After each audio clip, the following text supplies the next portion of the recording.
fellow plastic throwers, this is Fulcrum, and in today's airsoft review we're going to be taking a look at the WE P99 Airsoft gas blowback handgun. Now the P99 is a mixture of polymer and metal. You have a metal slide and a polymer body, and it feels really nice and it's really comfortable, I find, as well.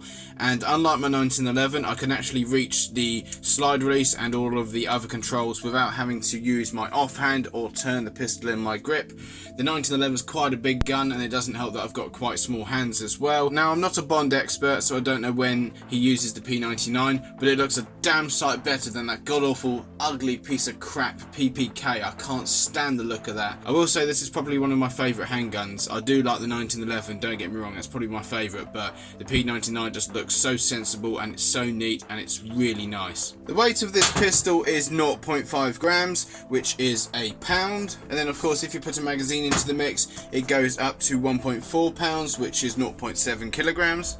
And lengthwise, this gun is around about 20 centimeters long, which is around about 8 inches. The grip of this gun is a nice textured finish and it's really comfortable, and you do have these rubber back inserts on the back here which you can remove by pulling out this roll pin, and you also have a lanyard hole back here. And on the bottom of the trigger guard you have your magazine release, and I really like this style of magazine release. I find it's a lot harder to knock it by mistake in the holster. Now the trigger guard seems to be quite large, and I'm assuming that's so you can use it with very thick gloves on. Now the trigger has two modes. It's double action by standard, but if you cock it, it becomes single action.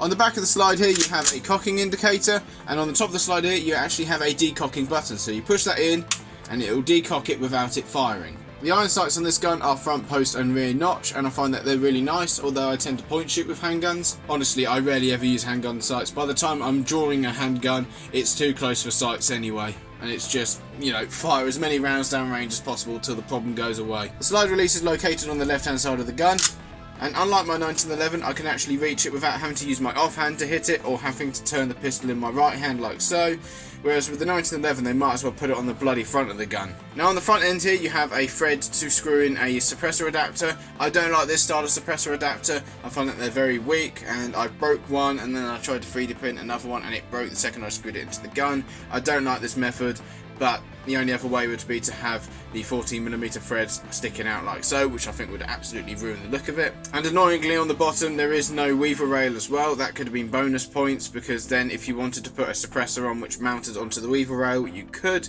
Unfortunately that is not the case with this gun. The magazines hold around 25 rounds if I remember correctly, and they seem to work fine. They seem to hold a decent amount of gas, and they seem to be nice and solid. Now located here is the takedown mechanism. You pull this down and hold it, and whilst you're holding it down you rack the slide backwards and let go, and the slide should slide off. However, for some reason the takedown mechanism doesn't seem to work on ours anymore. In fact, you cannot pull it down far enough to let it release the slide, so you have to take it apart in quite an unconventional manner. You have to knock some pins out, and once you can slide the slide forward enough you can take a couple of screws out to remove the hammer assembly, and then all of this has to come out, and it's a complete pain in the ass.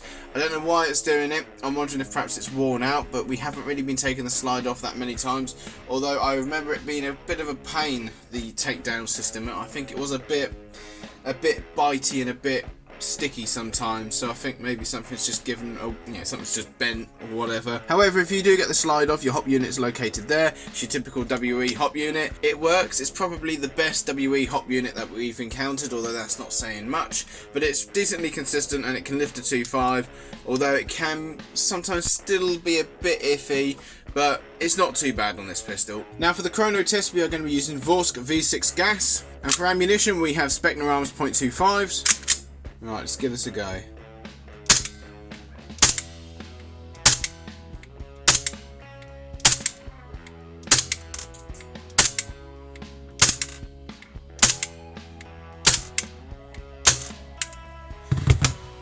Around about 10 shots, and as you can see it's about as consistent as you're going to get from a gas blowback pistol. That's more than usable. 275 on 2.5s is round about 310 on .2s, so we're looking at 300 FPS, or at the very least just shy of it. Now performance wise this does suffer from a bit of the old WE hop unit syndrome. Basically every WE pistol that we've used we found tends to be a bit naff with its hop unit. Sometimes they work alright, sometimes they're absolutely useless. For a handgun it was absolutely fine, it will do. I'd say maximum range is around about 60 meters, although accurate shots 45 I'd say. You know, it's It's a pistol, what do you expect? It's for close range. Now this is actually my dad's handgun and he's used it an awful lot. In fact, he reckons he's got more kills with this than any other gun he's used, especially when he was sniping, as this was his sidearm. And indeed, I got a couple of kills with this gun, and whilst both the people I shot decided that they were going to ignore the first few shots and then shoot me before they took their hit, I still, I was still quite chuffed that I got some kills with this gun, and it's really good fun to use. It's nice and comfortable,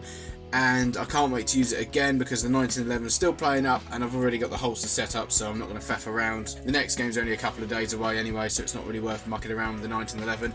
Do that when it's no rush and get that fixed. And the gas efficiency is not too bad either. I don't think it was that adverse last time. The weather was actually quite nice, but I was still able to empty a mag nice and easily. So would I recommend the WE P99 Airsoft gas blowback handgun? Well, if you want to have another handgun which is not just another Glock, then yeah, it's something different. And if you want to pretend you're James Bond without having a fugly PPK on you, then yeah, it's a good little bit of kit, this, and it seems to be doing alright. Although the big problem, and I don't know if it's just with this one or if it's some sort of major design flaw, has to be the takedown mechanism. So just bear in mind, be careful when you're taking it apart, because if that starts playing up, you're going to have to take the whole gun apart in the most unconventional arse backwards way to get at your hop unit. But if you're willing to risk that and the potential iffy hop unit, then why not get yourself one of these if you want something a bit different to your typical handgun that looks really good and is also very comfortable to use. So that's it for this video. Thank you very much for watching. If you have any further questions about this gun, please make sure you leave them down in the comments. If you found this video helpful or useful or entertaining in any way, then make sure you leave a like. And if you don't want to miss out on any new airsoft content, then make sure you subscribe and enable notifications. And as always guys, play fair, play safe, take care.